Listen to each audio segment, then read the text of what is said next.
Imaginez, vous avez jamais vu d'animaux, et vous voyez un poussin pour la première fois. Est-ce que vous pouvez imaginer ce que va être la version adulte? Non. Vous ne pouvez qu'observer les nouveautés qui apparaissent au fur et à mesure que l'animal grandit, et c'est uniquement quand la bête vieillit ou meurt de vieillesse, c'est-à-dire qu'elle a montré ses limites, que vous êtes à peu près sûr d'avoir fait le tour de qu'est-ce que c'est qu'un coq. Ok, donc voici un autre poussin qui grandit, LGB, LGBT, LGBTQ, LGBTQI, LGBTQIA, LGBTAQIA2S+. Ok, est-ce qu'on commencerait pas là à voir l'animal en entier? Est-ce qu'on va pouvoir arrêter d'additionner toutes les particularités et simplement donner un vrai nom à cet animal? Alors il y a déjà un nom à cet animal, on peut dire que c'est les orientations sexuelles, mais orientation sexuelle, c'est deux mots, c'est pas un mot.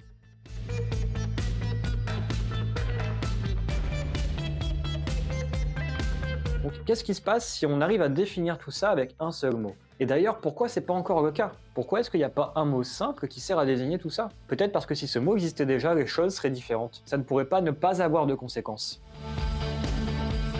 Est-ce que quand on aura nommé cet animal en un seul mot, est-ce que ça va encore passer la fenêtre d'Overton? La fenêtre d'Overton, c'est ce qui indique les sujets dont on peut parler, dont c'est ok de parler, et les sujets, qui ne sont pas dans cette fenêtre, dont on ne peut pas parler, dont c'est pas ok de parler. Peut-être que si on nomme cet objet avec un mot, toute cette catégorie-là ne pourra pas forcément rester dans la fenêtre d'Overton.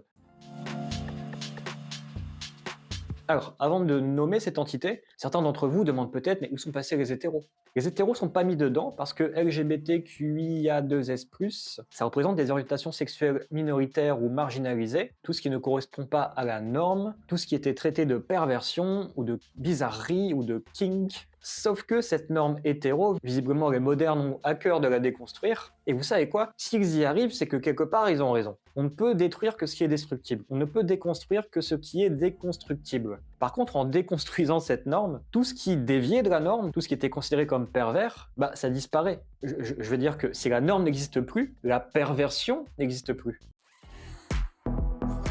Donc quand on décrète qu'il n'y a plus de normes, on décrète en même temps qu'il n'y a plus de perversion possible dans la réalité. Qu'est-ce qui se passe dans une société quand on décrète qu'il n'y a plus de perversion possible? Est-ce que le principe même de perversion cesse d'exister? Non, je sais, moi-même j'ai des perversions. Alors si la perversion existe toujours, mais qu'on ne peut plus la définir à partir d'une norme bafouée, quel est le nouveau critère? Et pour répondre à cette question, je vais devoir commettre un sacrilège. Je vais ajouter les hétéros à LGBTQIA2S+. Je sais, les hétéros sont pas une minorité, ils sont pas stigmatisés, mais vous savez quoi? Le critère de la minorité ou de la stigmatisation, c'est pas un critère scientifique, c'est un critère politique. Donc ça dégage. Et ça me permet maintenant de cerner l'animal en entier. LGBTQIA2SH+. Maintenant que toute l'humanité est dedans, on va pouvoir regarder l'animal en face. Je vous propose de considérer LGBTQIA2SH+, comme étant l'ensemble de toutes les perversions possibles. Autrement dit, en ayant retiré la norme, la perversion ne disparaît pas avec, elle existe toujours et elle concerne tout le monde.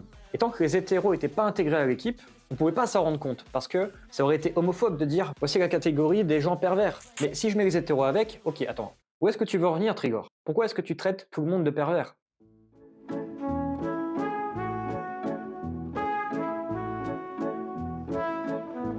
Bon, déjà, à partir du moment où vous vous identifiez avec une étiquette, c'est déjà une forme de fétiche. Je suis hétéro, je suis gay, je suis non-binaire, tout ça c'est des étiquettes, ce sont des images, et une image de vous-même, c'est pas vous-même. Donc c'est déjà une forme de perversion. Bon, mais ça c'est une vision très mentale de la perversion. Je vous propose de revenir à l'étymologie. Perversion, ça renvoie à la déviation de quelque chose. Et si dans la vieille définition, on parlait de dévier d'une norme, le fait que la norme a sauté, ça ne veut pas dire que nous ne pouvons pas dévier d'autre chose qui est toujours là. Parce que la norme, elle servait à garantir quelque chose. Donc même si la norme saute, il y a quelque chose qui reste. Et vous allez me dire, mais ok, s'il n'y a plus de norme, de quoi est-ce qu'on peut dévier? Qu'on soit hétéro, gay ou autre, de quoi est-ce qu'on peut encore dévier? Et pour répondre à ça, il faut se souvenir de quelque chose. C'est que c'est récent dans l'histoire de l'humanité que le sexe est devenu un objet sui generis. Sui generis, c'est quand un comportement devient sa propre fin. On ne fait plus du sexe pour se reproduire, mais pour le sexe lui-même. Pour le plaisir de l'activité sexuelle, notamment grâce aux contraceptions, mais aussi avec des pratiques nouvelles rendues possibles par l'hygiène moderne, mais aussi avec les personnes trans qui peuvent faire l'amour sans tomber enceinte, et qui répondent à ce nouveau besoin de faire l'amour pour faire l'amour sans se soucier des conséquences. D'ailleurs, c'est pour ça qu'on voit une explosion des MST dans les communautés LGBT, c'est que est vécu le fait vraiment de vouloir faire l'amour sans se soucier des conséquences. Bref, c'est assez rare dans l'histoire de l'humanité que des objets sui generis apparaissent. Et à chaque fois que c'est le cas, on assiste à un bouleversement des mœurs. Si aujourd'hui on s'habille pour faire vivre un style vestimentaire, si on fait du sport pour le plaisir du mouvement, si on cuisine pour le plaisir de la gastronomie, il fut un temps où on bougeait, mangeait et baisait uniquement pour la survie.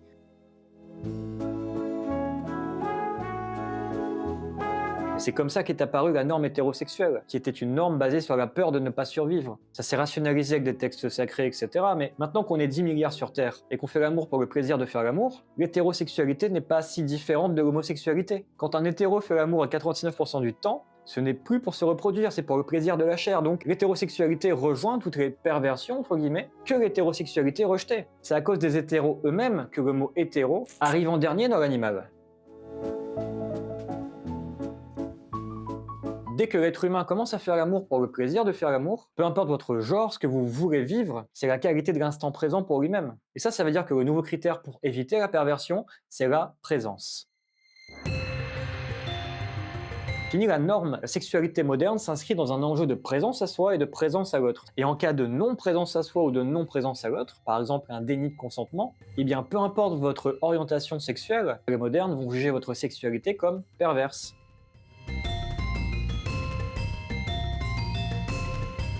Moins vous avez cette qualité de la présence, plus vous vous faites avoir par des images qui vont vous générer du désir, vous générer du manque, vous générer de la frustration. Et quand vous faites l'amour par désir, par manque et par frustration, c'est déjà une forme de perversion, mais à des degrés différents. Et donc, moins vous êtes présent, plus vous allez vous faire avoir par des images qui vont vous générer du désir, plus vous allez rechercher ces images qui vont vous générer du désir, et plus vous allez avoir envie de faire l'amour ou de baiser par désir. Tout ça pour reproduire une image. Donc ça, c'est déjà une forme de perversion. Si vous avez encore moins de présence, vous allez être en manque, et vous allez vouloir faire l'amour par manque. Alors ça déjà, c'est un tue-l'amour. Et quand ça arrive quand même, à la fin, vous n'êtes même pas satisfait, parce que vous avez fait ça depuis un vide et pas depuis une présence. Donc il vous en faut encore. La perversion est plus grande. Ensuite, si vous êtes encore moins présent à vous-même, vous allez être frustré. Et là, votre énergie sexuelle va devenir négative. La perversion va vous amener dans la pire version de vous-même possible. Vous allez devenir un abruti pour vous-même et un abruti pour les autres. Cette non-présence à vous et aux autres va faire de vous un hater. Maintenant que la sexualité est une activité sui generis, il va toujours y avoir cet enjeu-là. LGBTQIA2SH+, sont la totalité des étiquettes de nos perversions auxquelles on s'est identifié. Sont la totalité des étiquettes de notre désir. Toutes les orientations qu'il y a dans LGBTQIA2SH+, toutes ces orientations-là, ce sont des fixations sur un désir. Donc ce sont des perversions. Et c'est pas un gros mot, c'est pas pour insulter les gens. C'est simplement pour essayer de nommer un chat un chat. Et maintenant qu'on sait à quoi on a affaire, on peut ne plus faire l'autruche. Parce que vous pouvez pas avoir une sexualité saine ou faire de l'éducation sexuelle sans prendre en compte la perversion. Et remarquez d'ailleurs comment l'éducation sexuelle moderne se base sur des travaux scientifiques, mais les travaux scientifiques, ça plafonne au désir, ça ne peut étudier que le désir, ça ne peut pas étudier l'être. Ça ne peut pas parler de l'immanence, parce qu'on ne peut pas parler de ce dont on ne peut pas parler. Et c'est pourquoi on nous matraque avec le consentement. Parce que le consentement, c'est un sous-produit du désir. C'est le seul truc qui se rapproche de la présence sans jamais l'atteindre. Et c'est pour ça qu'il y a des gens qui expriment un consentement d'apparat, alors qu'en fait, dans leur être, c'est non, j'ai pas envie d'être là. Le consentement est un indicateur faible de votre être. C'est pas un indicateur de votre être, c'est un indicateur du désir. Et le désir, il est manipulable. Si vous avez un peu de culture girardienne, vous savez que votre désir ne vient pas de vous. Autrement dit, votre consentement ne vient pas de vous.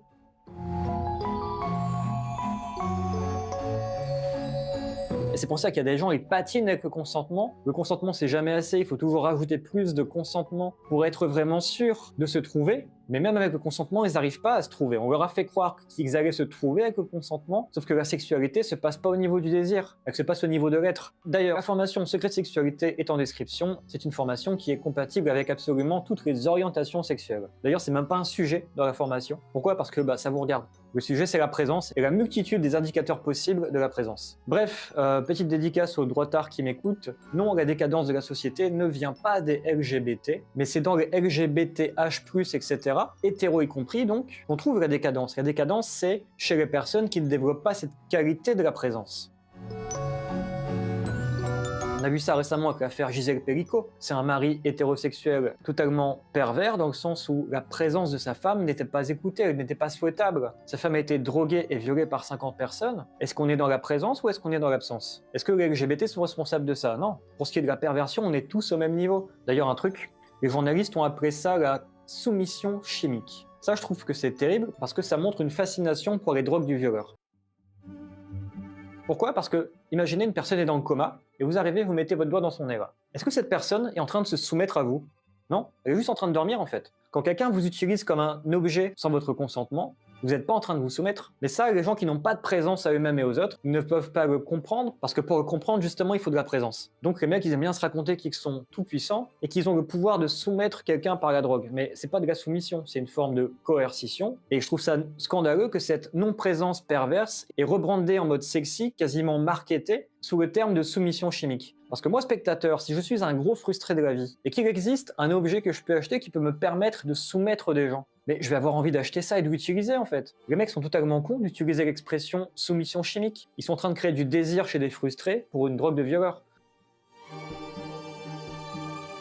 Bon, je m'égare, mais pas tant que ça. C'est pour vous dire que la perversion moderne nous concerne tous, peu importe l'orientation sexuelle. La perversion, c'est pas la déviance d'une norme qui avant assurait la survie au groupe. La perversion, maintenant que les gens sont individués, c'est la déviation par rapport à la présence à soi, ou par rapport à la présence à ce qu'il y a de vivant. Et n'attendez pas que le gouvernement ou que l'éducation nationale viennent vous donner des leçons de présence. Ils sont pas là pour ça en fait. Et entre vous, je me demande comment ils font pour parler de consentement sans dissonance cognitive. Ne soyez pas non plus surpris que les bouquins d'éducation sexuelle moderne ne contiennent pas mention du mot perversion. Et donc, quelque part, c'est vrai qu'ils ouvrent la porte à tout et n'importe quoi. Parce que sous prétexte de consentement, ils vous font passer le désir, le manque et la frustration pour des vertus. C'est ça qui produit ensuite les incels ou les violences sexuelles, même dans les communautés qui brandissent le plus le consentement. Quelque part, plus vous avez besoin de brandir le consentement, plus ça montre que vous n'arrivez pas à être présent à vous-même ou aux autres. Et si vous voulez travailler là-dessus, si vous avez des difficultés là-dedans, n'hésitez pas à prendre une séance avec moi ou avec un thérapeute ou un coach. La présence, c'est une qualité qui se travaille avec des gens qui sont présents à eux-mêmes. Si votre thérapeute ou coach n'est pas présent à lui-même, il ne pourra pas vous le transmettre. Ça me fait penser à un bouquin que j'ai lu récemment dans lequel le mec disait que c'était très difficile de définir le vivant. Par contre, c'était intéressant parce que bien souvent, le vivant, ça sait reconnaître le vivant. C'est pareil avec la présence. C'est un truc que je vais même pas essayer de définir scientifiquement. Par contre, ça se reconnaît. Et quand on reconnaît la présence, le consentement, ça disparaît, ça devient obsolète. Je suis pas en train de dire que c'est de la merde le consentement, hein. Mais c'est qu'un indicateur de la présence. C'est comme les petits trous du vélo, c'est très bien pour commencer, mais c'est pas le vrai truc. Le vrai truc, c'est votre présence à vous-même et votre présence à l'autre. Donc je vous invite à être d'autant plus vigilant sur cette question et à en parler autour de vous dans vos propres communautés et à vous cultiver sur ce que c'est que la présence. Bien, cette vidéo est terminée. Maintenant que LGBTQIA2SH+, a été renommé perversion, est-ce qu'on peut maintenant assumer que l'éducation sexuelle que l'on transmet aux enfants contient de la perversion? Que ça va créer chez eux du désir, peut-être du manque et de la frustration? Est-ce qu'on peut poser cette question-là sur la table pour le bien de toutes les personnes qui essayent de découvrir qui ils sont? C'est pas facile de découvrir son être. C'est pas facile de découvrir qui on est au-delà du désir qu'on nous a mis dans la tête.